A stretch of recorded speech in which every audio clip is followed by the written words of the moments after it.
अरे आराम से, अरे भैया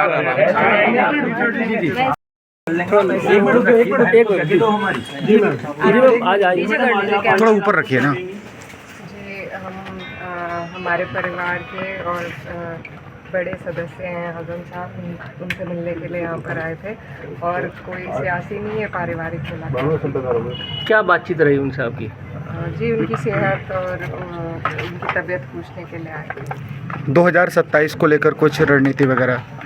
वो यहाँ पर तो डिस्कस नहीं हुई, वो तो पार्टी की बात है। काफ़ी देर हुई कुछ? जी, परिवार के तरह बैठे थे, सब हाल चाल जाना, बस उसमें टाइम भी लग जाता है। क्या दर्द पाया? मैम, आपका एक वीडियो वायरल हुआ था जिसमें आपको बहुत भावुक वो छोड़ो यार उसको। बिहार चुनाव को लेकर क्या कहेंगे? बिहार चुनाव जो उसको लेकर क्या कहेंगे? बिहार का चुनाव पूरे देश के लिए बहुत जरूरी है। इंडिया गठबंधन जीतेगा और इंडिया गठबंधन के लिए बहुत ज़रूरी है और हमें उम्मीद है कि जनता जागरूक है और सही फैसला। स्टार प्रचारक में आजम खान साहब का नाम था, कुछ बातचीत हुई हो वहाँ जिताने के लिए, जाने के लिए आप जाएंगी वहाँ?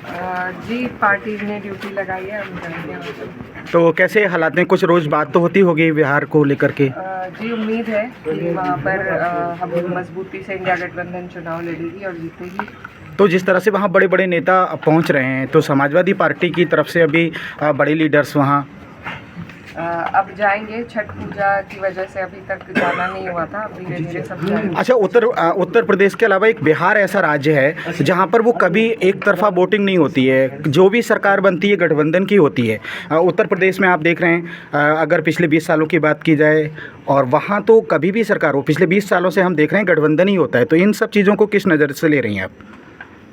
देखिए, पिछली बार जैसा रहा, हमें उम्मीद है कि इस बार क्लियर मेजॉरिटी रहेगी इंडिया गठबंधन की। हालांकि वो भी एक गठबंधन है, लेकिन अब दौर ही चाहे देश की राजनीति हो, बड़े गठबंधनों का दौर है। इससे बीजेपी भी अछूती नहीं है, उनकी भी एनडीए में कई सारे घटक दल हैं। तो उसी तर्ज पर अभी देश की राजनीति चल रही है, लेकिन हमें उम्मीद है इस बार हमारी सरकार बिहार में रहेगी। लेकिन किन मुद्दों को लेकर, क्योंकि वो तो कई बार अपने मुद्दों में कामयाब होकर बार बार सरकार बना रहे हैं। जी, पलटू राम जी, मुद्दा यही है कि युवा जो है वो बेरोज़गार है और महंगाई ने सबकी कमर तोड़ी हुई है। जो डेवलपमेंट के बिहार जिस तरीके से तरक्की पर होना चाहिए था, नहीं है, तो इसलिए सरकार बदलने की ज़रूरत है। बिहार का मजदूर है या मजबूर है? क्योंकि देश के अलग अलग राज्यों में मैंने देखा है उनको। जी हाँ, सबसे ज़्यादा जो हमारे बिहारी भाई हैं वो हर जगह अलग अलग प्रदेशों में रहते हैं, तो उन्हें ज़रूरत है कि उन्हीं के राज्य में उन्हें रोज़गार मिल सके। ठीक, थैंक यू सर, यही पूछ रहे हैं सर। ओके।